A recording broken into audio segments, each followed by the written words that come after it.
chilling by the fire right now. About to read you some of the Proverbs.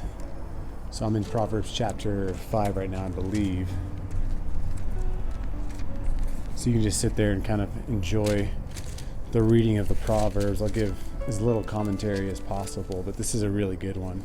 So I thought I'd take a minute just to put this on the Instagram video thingy.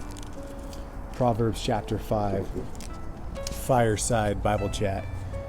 It says, "My son,"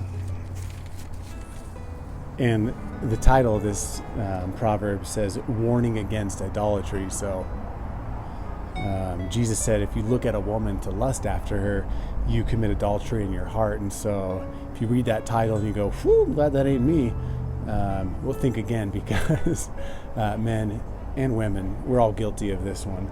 So it says, Proverbs chapter 5, it says, "My son, be attentive to my wisdom, incline your ear to my understanding, that you may keep discretion, and your lips may guard knowledge. For the lips of a forbidden woman drip honey, and her speech is smoother than oil. But in the end she is bitter as wormwood, sharp as a two-edged sword. Her feet go down to death. Her steps follow the path to Sheol. She does not ponder the path of life. Her ways wander, and she does not know it. And now, O sons, listen to me, and do not depart from the words of my mouth.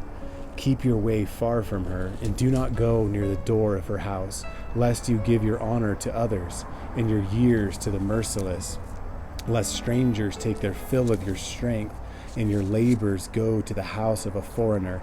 And at the end of your life you groan, when your flesh and body are consumed, and you say, how I hated discipline, and my heart despised reproof. I did not listen to the voice of my teachers, or incline my ear to my instructors. I am at the brink of utter ruin in the assembled congregation." I'm reading for you for Instagram.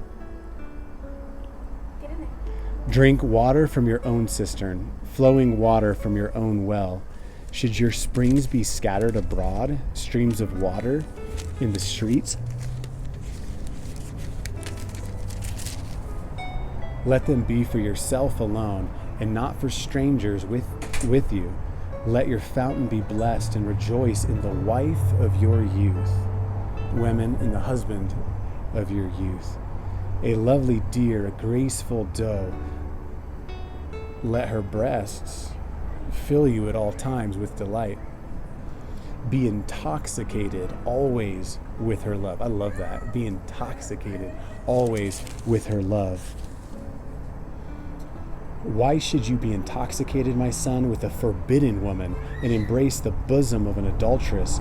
For a man's ways are before the eyes of the Lord, and he ponders all his paths.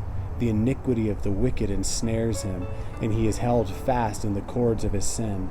He dies for lack of discipline, and because of his great folly, he is led astray." That's or Proverbs chapter 5 by the fire. Gosh, what a good Proverbs. Just to keep it simple, just the path of following the adulterous woman, letting your heart, letting your eyes, letting your desires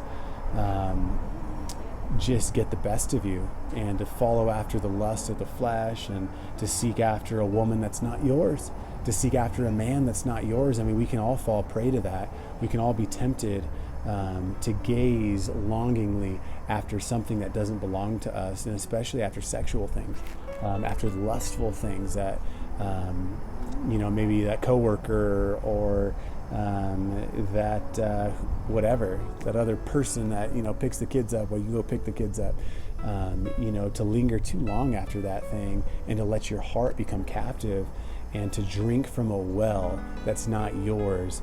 The Proverbs is saying that's like poison, and it's amazing. I can speak from experience that sexual sin, it makes you weak.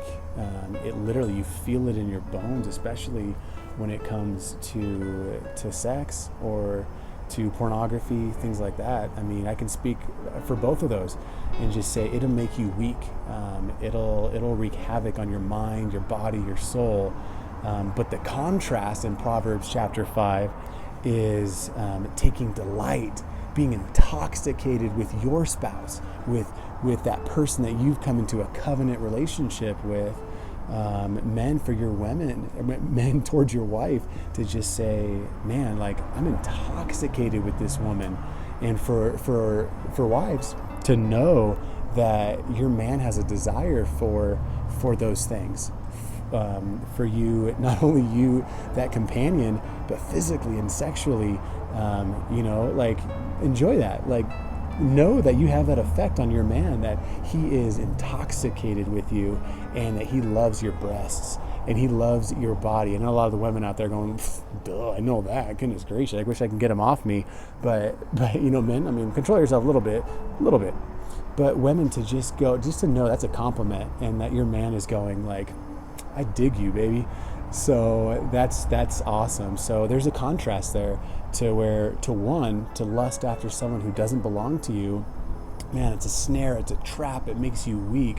But in contrast to that, to be intoxicated and to be in love and to be in rapture with that person that does belong to you, with your spouse, is a gift from God. And so I would say nurture that relationship, be in love with that, use that as an act of worship and prayer towards God and thankfulness, to say, God, thank you for my spouse. Thank you for that well that you've given me to be intoxicated with and to drink deeply from. And so, guys, this has been a Fireside Bible chat.